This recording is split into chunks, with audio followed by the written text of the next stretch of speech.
3 days after my dad's funeral, a white Lexus and two black SUVs rolled up to the iron gate of Cedar Ridge Ranch like they were staging a takeover.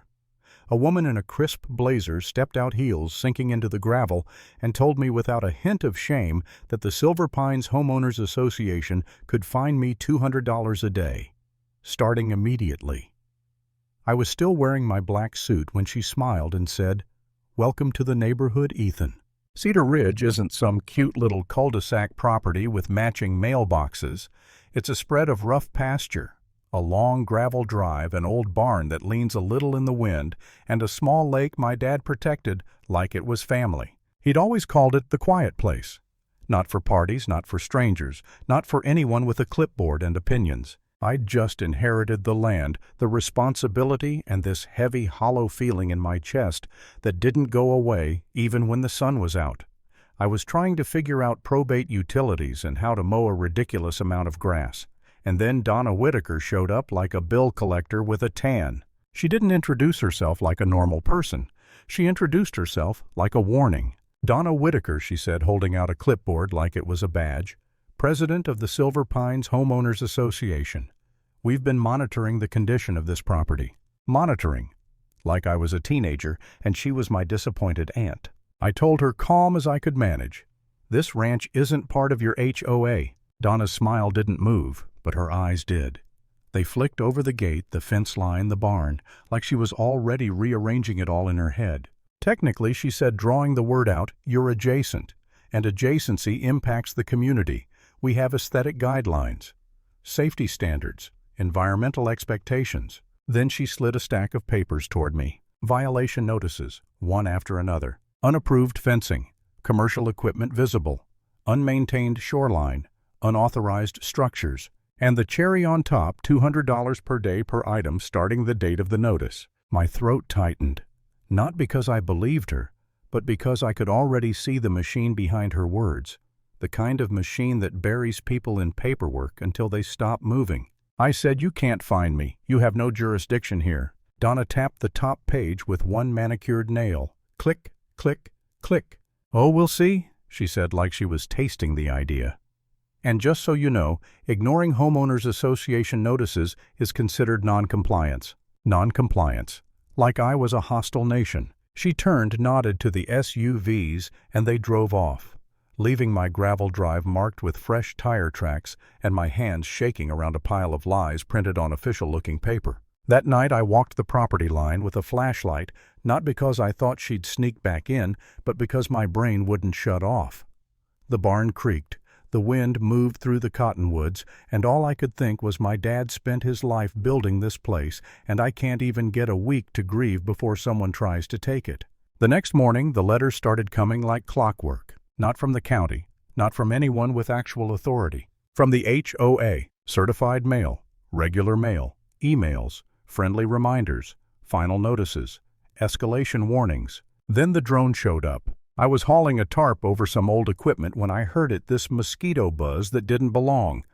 I looked up and saw a small drone hovering above the barn roof, holding steady like it had practiced. I waved my arms, it drifted back, then repositioned and kept filming.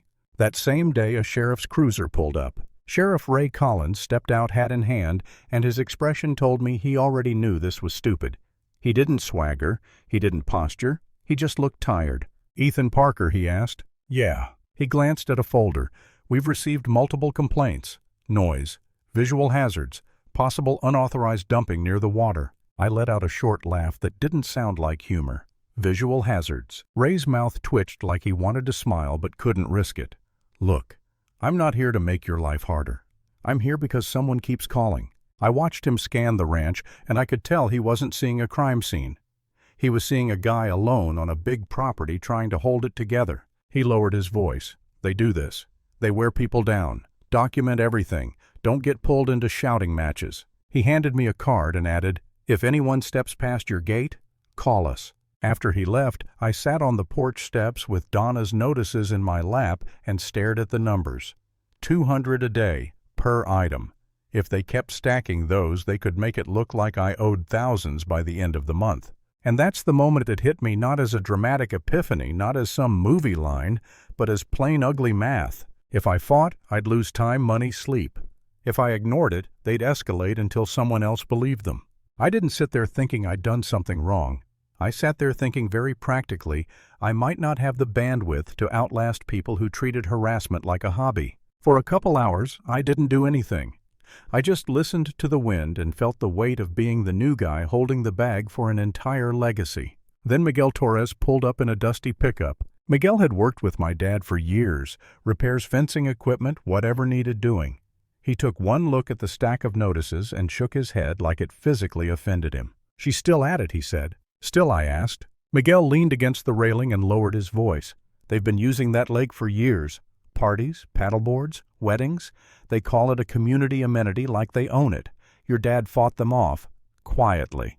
My stomach dropped. "All this," Miguel said, flicking the papers with his finger, "that's not about your fence. It's about the water." I stood up so fast the porch step groaned. "They've been using it." Miguel nodded once.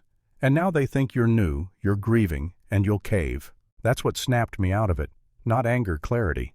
Because if this was about the lake, it wasn't just annoying. It was theft with better stationery. I went into my dad's office that night and opened drawers I hadn't touched since the funeral. The room still smelled like cedar and old paper. I found a thick folder labeled in my dad's handwriting, "Lake Do Not Trust HOA." Inside were deeds, surveys, old county maps, correspondence, and a note in the margin on one document. "Watch this." It wasn't a dramatic treasure map. It was the kind of boring paperwork that wins wars. The next day I started collecting evidence like my life depended on it, because in a way it did. I took screenshots of the Silver Pines community newsletter advertising private lake access. I saved an email blast that said residents could continue enjoying shoreline activities as usual. I photographed footprints and trash after a so-called community cleanup day that left beer cans in my grass. I didn't go online and rant. I didn't scream at people. I just built a file. When Donna's drone came back, I filmed it from my phone. Then I logged the time, the direction, the hover distance. When someone stood outside the gate taking pictures, I recorded the plate number. Then I called a land attorney named Brooke Hayes. Brooke didn't talk like she was auditioning for TV. She talked like someone who had spent years watching entitled people lose when the facts showed up. She flipped through my documents, asked a few short questions, then looked up and said, "They've been treating trespass like tradition. Tradition isn't a legal right." I exhaled so hard it felt like my ribs unclenched. Brooke drafted a cease and desist letter that didn't sound angry. It sounded final. No access to the lake, no events, no entry past the gate, no communication except through counsel. Any violations would trigger immediate legal action. She attached the deed, the surveys, and the historical easement request that had been denied years ago, something Donna had conveniently failed to mention. We sent it certified, and we waited. Donna didn't wait. A week later, Silver Pines announced their annual summer shoreline social. I didn't find out through an invitation. I found out because Miguel texted me a photo of a flyer, my lake in the background, smiling families in kayaks, big bold letters, Community Lake Day. I drove to the gate early that morning, parked my truck, and set up a camera on a tripod. Not hidden, not sneaky, right there in the open. Around noon, the Lexus returned. Donna stepped out wearing sunglasses like armor, followed by a line of residents carrying coolers and folding chairs like they were walking into their backyard. Donna marched up to my gate and smiled wide enough to be cruel.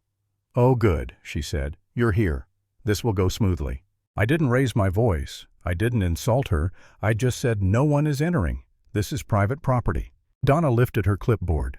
"The community has historic use of this lake. You cannot unilaterally revoke access." I nodded slowly like I was considering her argument. Then I held up my phone and said, "You're being recorded, Donna. State your name and your role one more time." Her smile faltered for half a second. "Donna Whitaker," she said, sharper now. "President of Silver Pines Homeowners Association." "Perfect," I said. "And you are attempting to lead residents onto private property after receiving a cease and desist letter from council." Donna's face tightened. "You're making a scene." "No," I said. "You're making a liability." Someone behind her muttered, "Wait, this is his lake." Another person said, "I thought the HOA owned it." Donna snapped, "It's a community amenity." I didn't argue. I just reached into my folder and pulled out a printed copy of their own flyer, highlighted then the deed copy behind it. I held them up like two cards in a magic trick, except nobody was laughing. "This," I said, tapping the flyer, "is your marketing." Then I tapped the deed. "This is reality." Donna's jaw worked like she was chewing rage. "If you continue interfering with community functions, the board will take further action." I looked her dead in the face and said, "Go ahead. Put it in writing." That's when she made her mistake. She turned to the crowd and raised her voice. "Everyone proceed. He's bluffing." And two people stepped forward like they were about to test the gate. I didn't touch them. I didn't shove anyone. I just pulled out my phone, called Sheriff Ray Collins, and said, "Ray, I need you here for civil standby. They're attempting to enter my property." Donna's head snapped toward me. "You called the police?" I said, "I called the county." The same county that recognizes this deed. 15 minutes later, Ray's cruiser rolled in. He stepped out, took one look at the crowd, the flyers, the gate, and let out a slow breath like his day just got ruined. "Ma'am," he said, calm but firm, "this is private property. You've been notified. You need to leave." Donna tried. Of course she tried. She waved her clipboard. She talked about community standards. She said the word amenity like it was a magic spell. Ray didn't budge. "Do you have documentation that this property is part of your homeowners association?" he asked. Donna hesitated just long enough. Ray nodded once. "Then everyone needs to step back from the gate. Now." The crowd shifted. Some people looked embarrassed. Some looked angry, not at me, but at Donna. And Donna? Donna looked like someone watching a door close that she assumed would always be open. Brooke filed an injunction that week, backed by the footage, the flyers, the emails, the drone logs, and the denied easement request. The HOA tried to argue historic use in court like it was some sacred right handed down by the universe. Judge Evelyn Grant shut it down in one sentence. Historic trespass does not create ownership. The ruling was clean. Access revoked. Harassment documented.